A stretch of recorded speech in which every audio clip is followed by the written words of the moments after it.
Hello everybody, welcome back to my channel मीडर्स। बेटा आप ये मैं मॉक आज से स्टार्ट कर रही हूँ। तो ये मॉक आपका 1 होगा, किसमें केमिस्ट्री में मॉक 1 होगा आपका। ठीक है, तो देख लीजिए पहला क्वेश्चन क्या है आपका। कह रहे हैं आपसे hybridization of carbon and benzene is. Hybridization पूछिए कार्बन की किसमें, बेंजीन में। तो आपको पता होगा सभी को बेंजीन क्या होता है, C6H6 होता है। ठीक है, इसका फॉर्मूला। और वैसे अगर रिंग में बनाओगे तो एरोमेटिक रिंग बनती है इसकी, जिसे हम ऐसे लिखते हैं। ठीक है, एक और इसका लिखने का तरीका होता है, ये है, जिसे हम ऐसे भी लिख सकते हैं। ठीक है, तो ये आपकी बेंजीन की रिंग है और एरोमेटिक रिंग होती है। अब इसमें आपसे पूछा है कि कार्बन का हाइब्रिडाइजेशन पूछा है आपसे। तो कार्बन का जो हाइब्रिडाइजेशन होगा वो क्या होगा, sp2 होगा। कैसे होगा, क्योंकि आपके हर एक कार्बन पे आपके 3 सिग्मा बॉन्ड होते हैं और 1 पाई बॉन्ड होता है। ठीक है, आपकी ईच कार्बन पे। तो इसलिए आपका जो हाइब्रिडाइजेशन हो जाएगा वो क्या हो जाएगा आपका, वो हो जाएगा sp2। ठीक है, आपको समझ में आ गया होगा। तो out of the 4 pair of electrons 3 are sigma and 1 is आपकी पाई होती है। सो H = 3 हो जाएगा और हाइब्रिडाइजेशन इज sp2 हो जाएगी, which correspond to triangular planar geometries की जाएगी। ठीक है, ट्राइगोनल प्लेनर ज्योमेट्रीज की हो जाती है आपकी। कैसी हो जाती है, क्या हो जाती है, कॉन्स्टिमेट्री ट्राइगोनल प्लेनर आपकी क्या हो जाती है, ज्योमेट्री हो जाती है, ज्योमेट्री। आपको क्वेश्चन रीड करना है और आपका जो भी ऑप्शन हो आपका पॉज करना है वीडियो को, और जो भी ऑप्शन हो आपका तो उसे आप क्या करेंगे, अपने मन में बता लेंगे कि हाँ ये क्वेश्चन होगा मेरा, ये ऑप्शन होगा, और वैसे आपको अटेंड करना है मॉक को। ठीक है, सेकंड क्वेश्चन देखिए मॉक का। कह रहे हैं naphthalene burns with a yellow sooty flames, this is because. बताइए, सोचिए थोड़ा सा। ठीक है, carbon to hydrogen ratio is low, there is incomplete combustion, there is excessive supply of air, of presence of impurities of nitrogen sulphur. अगर आपको लगता है कि तेज़ बोलती हैं, ज़्यादा तेज़ मतलब स्पीड में बोलती है थोड़ा, तो आप ना सेटिंग में जाया करो और सेट कर लिया करो, जिससे कि आपको हेल्प हो जाए, आप आराम से सुन सको अच्छे से। ठीक है, तो इसका जो आंसर होगा, आपने सोच लिया या नहीं सोचा, आपका आंसर हो जाएगा B, there is incomplete combustion. ठीक है, नेक्स्ट क्वेश्चन देखिए। नेक्स्ट क्वेश्चन आपका ये कि benzene reacts with bromine in presence of iron third bromide as a catalyst to form dash. तो बेंजीन को रिएक्ट करते हैं ब्रोमीन के साथ में, in the presence of iron third के साथ में ब्रोमाइड, और वो कैटलिस्ट होता है फॉर्म किसका। तो इसका आंसर क्या हो जाएगा आपका, ए ऑप्शन हो जाएगा, ब्रोमोबेंजीन एंड HBr। ठीक है, नेक्स्ट क्वेश्चन देखिए। नेक्स्ट क्वेश्चन आपका 4 कह रहे हैं, if the atomic number of krypton is 36। ठीक है, क्रिप्टॉन का एटॉमिक नंबर क्या है, 36 है। मैं ऑलरेडी आपको क्वेश्चन करा सकती हूँ। इलेक्ट्रॉनिक कॉन्फिगरेशन पूछा है आपका। ठीक है, इलेक्ट्रॉनिक कॉन्फिगरेशन हो जाएगा जो आपका, वो हो जाएगा आपका सी ऑप्शन सही हो जाएगा इसमें 4 का। ठीक है, ओके। नेक्स्ट क्वेश्चन देखिए 5 कह रहे हैं आपसे, what is oxidation number of chromium in the ionic compound of Na2Cr2O7। Na2Cr2O7 इसमें आपको ऑक्सीडेशन नंबर पूछा है क्रोमियम का, किसका, क्रोमियम का पूछा है आपका। ठीक है, तो जब क्रोमियम का आपको पूछा है, मैंने आपको ऑलरेडी आपकी जो ऑक्सीडेशन नंबर थे वो निकालना दिखा दिए हैं, निकालना बता दिया है, पूरा चैप्टर भी मैंने आपको बता दिया है, उस पर क्वेश्चन भी आपको मैंने काफी करा दिए हैं। तो आई होप आपको आता होगा निकालना, तो आप निकालिए जल्दी से क्रोमियम का ऑक्सीडेशन नंबर कितना होगा वो जल्दी से निकालो। ठीक है, तो मैं बता दे रही हूँ, भी आप निकाल लिया होगा आई होप आप लोगों ने। तो इसका जो आंसर हो जाएगा क्या हो जाएगा, बी हो जाएगा। कैसे निकालोगे, देखो क्रोमियम का पूछा है तो हम क्या मानते हैं, क्रोमियम का पूछते हैं तो हम क्रोमियम को x मान लेते हैं। ठीक है, हमारी x कितनी है, क्रोमियम हमारी 2 है, तो 2x हो जाएगा। ठीक है, उसके बाद में आपका जो हमारा Na पे कितनी आयन होती हैं, प्लस की 1 आयन होती है, तो प्लस लगाएंगे यहाँ पे, और यहाँ पे 2 लिख देंगे, क्यों, क्योंकि प्लस की 1 आयन होती है इसलिए यहाँ पे प्लस कर लिया। फिर आपका क्या है, फिर आपकी O पे कितनी होती है, माइनस की 2 आयन होती हैं। ठीक है, माइनस की 2 आयन होती हैं, 2 यहाँ पे कर लो, इनटू में 7 कर लो, और इक्वल्स टू में 0 क्यों लिखते हैं, कि हर कोई भी आयन प्रेजेंट नहीं होती है हमारे कंपाउंड पे, तो हम 0 लिखते हैं। ठीक है, तो आप कैलकुलेट कर लो। अब ये 2x है और यहाँ पे कितना है, यहाँ पे 2 है, और यहाँ पे 7 2 टाइम्स 14 हो जाएगा। तो देखिए क्या हो जाएगा आपका, यहाँ पे होगा आपका देखिए 2x। ठीक है, और प्लस का 2 और माइनस का 14, ये हो जाएगा आपका। ठीक है, इक्वल्स टू 0। आप 14 में से 2 माइनस कर दो तो ये हो जाएगा आपका 12, इधर आ जाएगा, और x इक्वल्स टू आपका आ जाएगा 6। आई होप आपने कर लिया होगा क्वेश्चन। ठीक है, इसी क्वेश्चन आते हैं, ज़्यादा टफ क्वेश्चन आते नहीं, तो प्लीज़ आप ना माइंड करना और अच्छे से बस अटेंड करते जाओ मॉक को। देखिए, chemical name of washing soda is, chemical name of washing soda क्या होता है वो आपको बताना है। तो वॉशिंग सोडा का जो केमिकल नेम होता है वो क्या होता है आपका, सोडियम कार्बोनेट। आपका सी ऑप्शन सही हो जाएगा। फॉर्मूला अगर आपसे पूछ ले तो सोडियम कार्बोनेट का फॉर्मूला क्या होता है, Na2CO3। आप ना इसे सोचते जाना और लगाते जाना अपने क्वेश्चन। नेक्स्ट क्वेश्चन देखिए, which of the following is called pearl ash. Pearl ash किसे बोलते हैं आपको बताना है, तो पियर एस किसे बोलते हैं, जल्दी से बताइए मुझे। सोचिए क्या होगा, ए होगा, बी होगा या सी होगा। तो आई होप आपने सोच लिया होगा, पॉज कर ली होगी वीडियो। तो इसका जो आंसर हो जाएगा क्या हो जाएगा, K2CO3।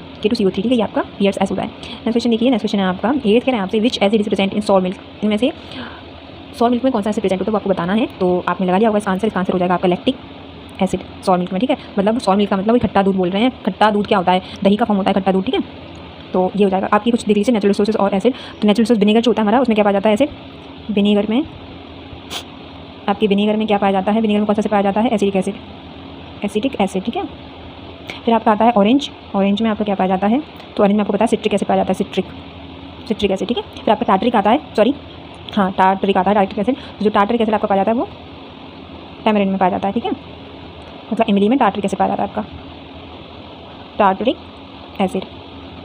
ओके, फिर आपका टमेटो एक और बचा है, टमेटो। टमेटो में क्या पाया जाता है आपका, टमेटो में आपका पाया जाता है टमेटो में आपका पाया जाता है ऑक्सैलिक एसिड, ऑक्सैलिक एसिड। तो आपसे पूछे जा सकते हैं ये, प्लीज़ आप ध्यान रखना। ठीक है, नेक्स्ट क्वेश्चन देखिए। नेक्स्ट क्वेश्चन यहाँ पर 9 कह रहे हैं आपसे कि the ratio of the mass of hydrogen to the mass of oxygen in water is always क्या रहता है। तो इसका क्या रहेगा आपका 1:8 रहेगा। किसमें, देखो hydrogen of mass of hydrogen का मास और ऑक्सीजन का मास वाटर में कितना रहता है, तो आपको पता है सभी को रेशियो कितना रहता है ना।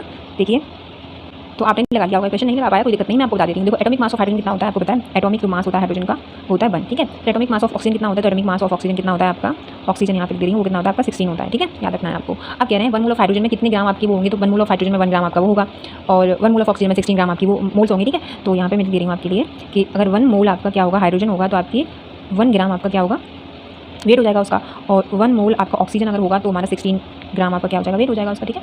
तो जो ऑक्सीजन होगा वो जो हमारा हाइड्रोजन है, जैसे हमारा जो हाइड्रोजन है वाटर में तो कितना होता है H2O, ये वाटर का फॉर्मूला होता है आपको पता है। तो इसमें कितने हाइड्रोजन आपके 2 आपके हाइड्रोजन है और प्लस आपका एक ऑक्सीजन आइटम है, ठीक है। 2 हाइड्रोजन आइटम है और एक ऑक्सीजन आइटम है, आपको पता हो गया कि 2 आप यहाँ पे देख रहे हैं, ऑक्सीजन एक दिख रहा है आपको, ठीक है। फिर आप देखेंगे कि अगर 2 मोल आपकी हो गए, यहाँ पे 2 मोल आपके पास में मैंने आपको बताया 1 mole of hydrogen equal to 1 gram बताया, ठीक है। तो हमारे पास में 2 मोल है, तो जब 2 मोल है हमारे पास में किसके हाइड्रोजन के 2 मोल है तो हमारा 2 ग्राम आपका वेट हो जाएगा हाइड्रोजन का, है ना। और 1 मोल हमारा कितना है, 1 मोल हमने बताया था आपको कि हमारा ऑक्सीजन है, 1 मोल ऑक्सीजन है तो हमारा 16 आपका 16 ग्राम ही आपका ऑक्सीजन रहेगा, ठीक है। तो इसीलिए हम इसे रेशियो निकाल सकते हैं, अगर रेशियो निकालने बैठेंगे हम तो रेशियो हमारा क्या आएगा, the ratio of the mass of hydrogen, देखो हाइड्रोजन का रेशियो और रेशियो ऑफ ऑक्सीजन कितना होगा हमारा 2/16, ठीक है। और यहाँ से 1:8 आ जाएगा आपका आंसर, ठीक है। समझ गए हो गया आप लोग। नेक्स्ट क्वेश्चन देखिए, क्वेश्चन आपका 10 बोल रहे हैं आपसे, when 1 litre of water is cooled from 4 degree Celsius to 0 degree Celsius its volume. तो जब हम 1 लीटर पानी को क्या कर रहे हैं, कूल कर रहे हैं कहाँ से 4 डिग्री से 0 डिग्री सेल्सियस पे, तो इट्स वॉल्यूम क्या होगा वो आपको बताना है। तो इसका आंसर क्या हो जाएगा आपका सी हो जाएगा, इंक्रीज करेगा इसका वॉल्यूम, ठीक है। नेक्स्ट क्वेश्चन आप लोग लगाते जाना please. CO2 when pass in excess in lime water turns colourless again because of, ठीक है। तो जब CO2 को हम पास कर रहे हैं एक्सेस इन लाइम वाटर में तो वो टर्न्स कलरलेस हो जाती है अगेन बिकॉज, क्यों हो जाती है वो आपको बताना है। चलिए अपना आंसर आप देख लीजिए कौन सा होगा, ए होगा, बी होगा, सी होगा, डी होगा, जल्दी से करिए। तो इसका जो आंसर हो जाएगा क्या हो जाएगा आपका बी ऑप्शन हो जाएगा, कैल्शियम बाइकार्बोनेट, ठीक है, कैल्शियम बाइकार्बोनेट। नेक्स्ट क्वेश्चन देखिए 12 कह रहे हैं how many water molecule are present in 1 molecule of washing soda. आपसे पूछ रहे हैं कि कितने वाटर मॉलिक्यूल प्रेजेंट होते हैं हमारे वॉशिंग सोडा में। तो आपको पता होगा वॉशिंग सोडा में, वॉशिंग सोडा का आपको फॉर्मूला पता है या नहीं पता है बताइए। तो हमारी जो वॉशिंग सोडा होता है उसमें आपके जो वाटर के मॉलिक्यूल होते हैं वो 10 मॉलिक्यूल प्रेजेंट होते हैं, ठीक है। आपका फॉर्मूला देखिए इसका क्या है, आपका फॉर्मूला होता है Na2CO3.10H2O, ठीक है। तो वही आपसे पूछ रहा है कि आपके वॉशिंग सोडा में कितने वाटर मॉलिक्यूल प्रेजेंट होते हैं वो बताना है आपको, ठीक है। तो आपके 10 वाटर मॉलिक्यूल प्रेजेंट होते हैं। नेक्स्ट क्वेश्चन देखिए, नेक्स्ट क्वेश्चन है आपका what is the common name of mercury sulphide. Common name of mercury sulphide का पूछा है आपसे, कौन सी गैस होती है मर्करी सल्फाइड, तो वो होती है आपकी, जल्दी से लगाइए। ये मैंने ऑलरेडी आपको क्वेश्चन करा दिए हैं, तो आपने अगर याद कर लिए होंगे वो तो आप इजीली कर पाओगे क्वेश्चन को। तो ये आपका मॉक का 13 क्वेश्चन है, फर्स्ट मॉक का 13 क्वेश्चन है आपका। तो इसका जो हो जाएगा वो वर्मलिन हो जाएगा, ठीक है। मर्करी सल्फाइड को कॉमन नेम क्या हो जाता है उसका, वर्मलिन कहते हैं इसको। तो मैंने वो कॉमन नेम, आपके कमर्शियल नेम, उनके फॉर्मूले सब पढ़ा दिए हैं, अगर आपने नहीं देखा है तो उनको उन वीडियोज़ को जरूर देख लें, जरूर चेक कर लें उनको, ठीक है, क्योंकि आते क्वेश्चन है इसमें इसलिए। तो 14 देखिए, 14 के आपसे which of the following metals reacts with steam to form a metal oxide and hydrogen. इनमें से कौन से मेटल हैं जो रिएक्ट करते हैं विद स्टीम के साथ में और बनाते हैं मेटल ऑक्साइड को, हाइड्रोजन को। तो इसका जो आंसर हो जाएगा क्या हो जाएगा, इसका आंसर हो जाएगा आपका एल्यूमिनियम। आपका डी ऑप्शन बिल्कुल करेक्ट है इसमें, ठीक है। आप लगाते जा रहे होगे आई होप क्वेश्चन को। नेक्स्ट क्वेश्चन 15 करें, to which category of reactions does the following chemical reaction belongs. तो ठीक है, आपको बताना है कि ये रिएक्शन किस से बिलोंग कर रही है, डबल डिस्प्लेसमेंट रिएक्शन है, रिडॉक्स रिएक्शन है, डिस्प्लेसमेंट रिएक्शन है या फिर कॉम्बिनेशन रिएक्शन है, ये आपको बताना है इसमें, ठीक है। सोचिए जरा, सोचिए और लगाइए अपने मन में क्वेश्चंस को, सोचिए। तो इसका जो आंसर हो जाएगा वो क्या हो जाएगा, इसका आंसर हो जाएगा आपका ए, ये डबल डिस्प्लेसमेंट रिएक्शन है, ठीक है। डबल डिस्प्लेसमेंट रिएक्शन है ये। होती क्या है बेटा, देखिए समझिए, ऐसी रिएक्शंस क्या करती हैं, जैसे हमारा ये है ए प्लस है, बी हमारा माइनस है, प्लस में आपका है सी प्लस है और डी हमारा माइनस है, ठीक है। जब हमें ये मिलती है, प्रोडक्ट मिलता है हमारा, तो ये क्या मिल जाता है, ए हमारा डी के साथ में हो जाता है, ठीक है, ए हमारा डी के साथ में हो जाता है, प्लस हमारा बी हमारा सी के साथ में हो जाता है। आज में आपको ये माइनस है, ये प्लस है।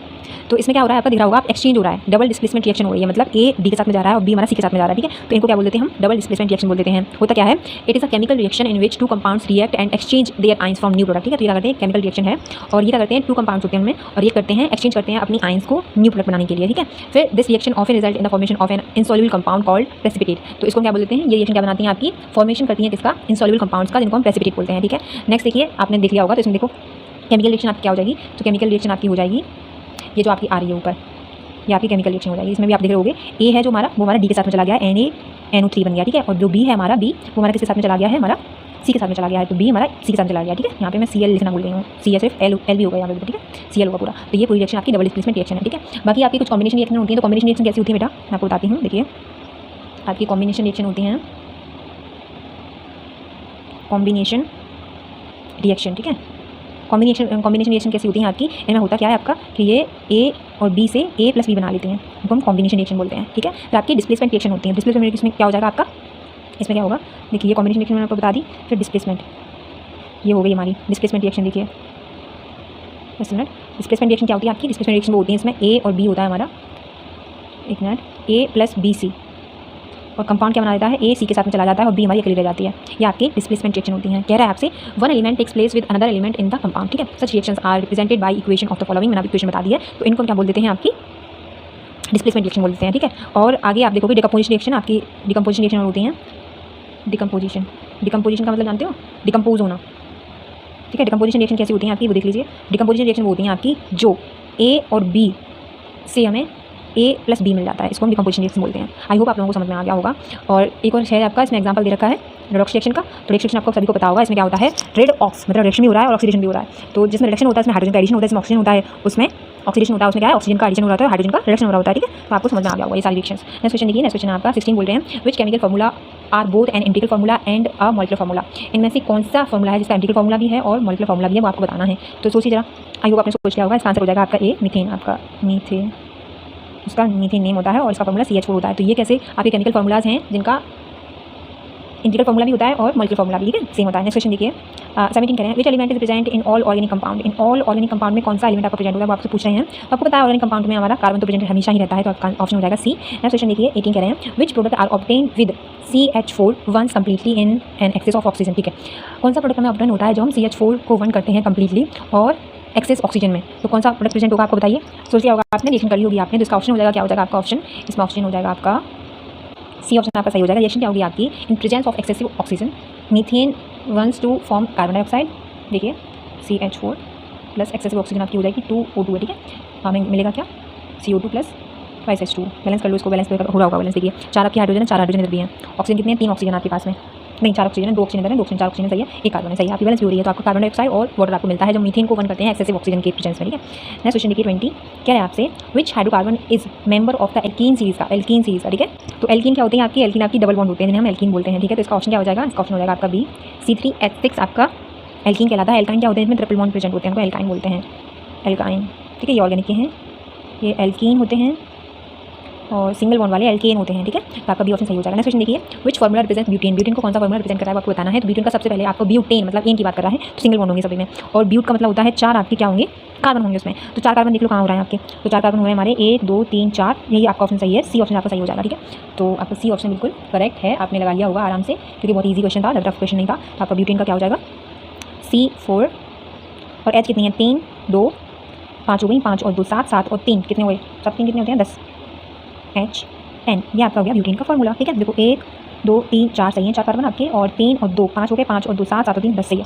तो आपकी ये ब्यूटेन का फार्मूला होता है। Thank you so much for take care. आपको मॉक कैसा लगा प्लीज़ मुझे जरूर बताएं, और आपका अब कंटिन्यूसली जब तक आपका एग्जाम नहीं होता तो क्या आपकी मॉक कराने वाली हूँ मैं, तो stay tuned, bye, take care.